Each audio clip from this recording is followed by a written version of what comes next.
सुप्रभात प्रिय बच्चों। आज हम आपको आपकी रिमझिम की पाठ्य पुस्तक से पाठ 15 विषम की दिलेरी पढ़ाने वाले हैं।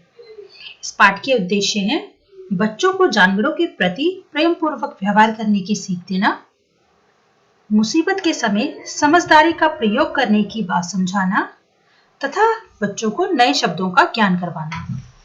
बेटा, ये जो कहानी है ये एक बच्चे बिशन की कहानी है जो 10 साल का है। इस कहानी को प्रतिभा नाथ जी ने लिखा हुआ है। तो जो बिशन है वो 10 साल का है और वो सुबह के समय पहाड़ों के पीछे जब सूरज झांक रहा था पीछे से, यानी बहुत सुबह सुबह का सीन है। तो वो 10 वर्ष का जो बिशन था वो अपने घर से निकला। रोज वो इसी समय निकलकर कर्नल दत्ता के घर जाता है, क्योंकि कर्नल दत्ता की जो वाइफ है, उनकी जो पत्नी है, पढ़ाई में उसकी मदद करती हैं। फार्म से लगे हुए सेब के पेड़ बागों में कीटनाशक दवाइयों का छिड़काव चल रहा था और यह काम बहुत सुबह शुरू हो जाता था। तो बिशन अभी अपने घर से निकला है और कच्चे रास्ते से होते हुए वो अभी आ ही रहा है कि उसे गोलियां सुनने की आवाज सुनाई देती है। जब उसे गोली सुनने की आवाज सुनाई देती है, अभी वो थोड़ा सा और आगे चलता है तो फिर उसको और गोलियां सुनने की आवाज सुनाई देती है। तो वो क्या करता है कि फटाफट एक पेड़ की आड़ में छुप जाता है। पेड़ की आड़ में छिपकर उसको सारा दिखाई दे रहा होता है कि खेतों में क्या हो रहा है। सामने गेहूं के खेत होते हैं और उसमें किसान काम कर रहे होते हैं। अचानक से एकदम से बिशन के दिमाग में सारी बात समझ में आ जाती है।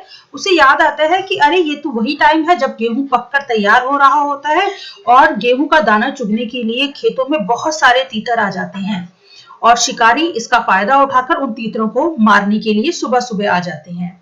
पिछले साल भी ऐसा ही हुआ था कि उन्होंने बहुत से तीतरों को मारा था। कुछ को तो वो ले गए और जो घायल तीतर थे वो गेहूं की बालियों के अंदर गेहूं के जो खेत थे उसके अंदर छिप गए। और बाद में जब किसानों ने खेतों की कटाई की तो तब वहां जाकर उन्हें वो बहुत से मरे हुए तीतर मिले थे।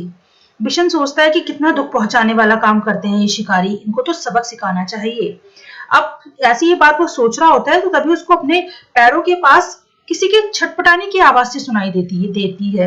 वो देखता है कि एक घायल तीतर था और जैसे ही वो उसको पकड़ने के लिए जाता है, वो घायल जो तीतर होता है वो डर के मारे गांव जो गेहूं की फसलें होती है उनके बीच में घुस जाता है।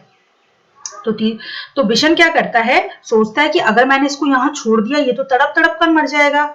वो फटाक से अपना स्वेटर उतारता है, उस तीतर के ऊपर डाल देता है और जो तीतर होता है उस स्वेटर में फंस जाता है और बिशन उसे अपने सीने से चिपकाकर खेतों से निकलकर पहाड़ की ओर भागने लगता है।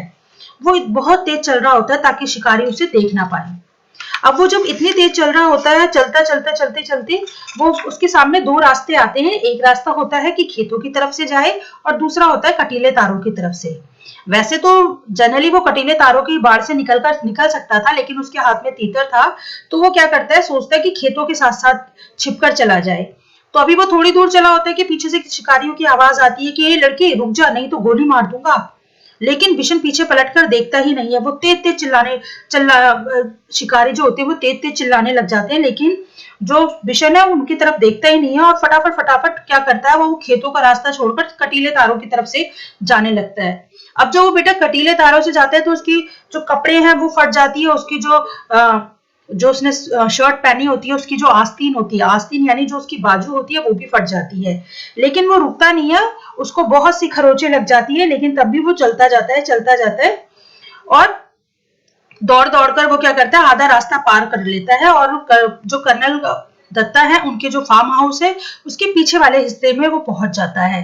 पीछे का दरवाजा खुला हुआ होता है तो वो क्या करता है, फटाफट एक ताड़ का पेड़ होता है उसके सहारे छिपकर वो फार्म हाउस के अंदर चला जाता है और तीतर को बड़ी सावधानी से वो क्या करता है, शेड के नीचे उन्होंने टूटी फूटी चीजें रखी होती है, वहीं से एक टोकरी लेता है और उस टोकरी के नीचे तीतर को रख देता है ताकि तीतर ज्यादा हिले डुले नहीं। और फिर वो क्या करते हैं, फटाफट एक खंबे का सहारा लेकर छत पर चिमनी के पीछे छिप जाता है ताकि वो तो सब कुछ देख सके लेकिन शिकारी जो है वो उसको ना देख सके। इतनी देर में जो शिकारी होते हैं वो कर्नल दत्ता के फार्म हाउस पे आ जाते हैं। कर्नल दत्ता का जो अल्सेशियन कुत्ता होता है उन्हें देखकर जोर जोर से भौंकने लगता है। तो कर्नल दत्ता बाहर आते हैं तो उनसे पूछते हैं, हाँ भाई क्या काम है। तो वो कहते हैं कि साहब, हमारा जो एक शिकार लेकर एक बच्चा यहाँ भागा चला आया है। तो कर्नल दत्ता कहते हैं कि तुम कौन हो। वो कहते हैं जी हम शिकारी हैं। वो कहते हैं कि अच्छा शिकारी हो, तुम वही हो जो हर साल इतने सारे तीतर मार जाते हो। तुम इतने सारे तीतरों को मारते हो और उसके बाद आधों को जख्मी छोड़कर चले जाते हो, जो बाद में मतलब मर जाते हैं, तो ऐसे ये कोई बहादुरी का काम है? तो वो कहता है कि तो कर्नल दत्ता क्या करते हैं, उन्हें डांट कर वहां से भगा देते हैं कि कोई तीतर बीतर नहीं है यहाँ पर, जाओ यहाँ से। इतनी देर में क्या होता है, शिकारी डर के मारे वहां से चले जाते हैं।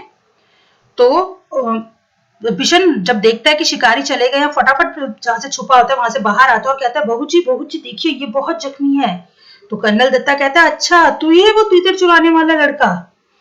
तो वो कहता है कि बाबूजी क्या करता, इसे बहुत चोट लगी थी, अगर मैं ना लाता तो ये मर जाता। तो कर्नल दत्ता कहते हैं कि अब तू उसका क्या करेगा? तो कर्नल दत्ता वो कहता है बिशन कि मैं इसे पालूंगा बाबूजी। तो कर्नल साहब मुस्कुराते हैं, वो घायल तीतर को देखते हैं, उसका एक पंख टूट गया होता है। तो वो कहते हैं ये तो शायद अब उड़ भी ना सके, और फटाफट दवाइयों का बक्सा मंगवाते हैं। बिशन दौड़कर दवाइयों का बक्सा लेके आता है। कर्नल दत्ता तीतर के पैरों को के जख्म को साफ करते हैं और उसके पंख को फैलाकर उसमें टेप लगा देते हैं, ताकि जो वो है तीतर है वो ज्यादा हिले डुले नहीं। फिर उन्होंने बिशन से कहा कि बिशन अगर तुम इसे गेंदे के पत्तों का रस पिलाओगे तो ये जल्दी ठीक हो जाएगा। तब तक जो उनकी वाइफ होती है, कर्नल दत्ता की पत्नी होती है, वो एक कटोरी में दलिया ले आती है और तीतर चाव से दलिया खाने लगता है। तो उनकी वाइफ कहती है, यानी कर्नल दत्ता की पत्नी कहती है बिशन को कि इसे रोज दलिया खिलाना, क्योंकि तीतर को दलिया बहुत पसंद होता है। तो कर्नल दत्ता हंसते हुए कहते हैं, तब तो ये बिशन के पीछे पीछे ही घूमता रहेगा। तो वो उनकी वाइफ कहती है, बिशन जरा बताना तीतर कैसे बोलता है? तो बिशन अपने हाथों को मुंह पर रख के क्वक क्वक की आवाज निकालता है और सबके सब हंसने लग जाते हैं। और बिशन भी हंसता हुआ तीतर के साथ वहां से अपने घर की ओर चल पड़ता है।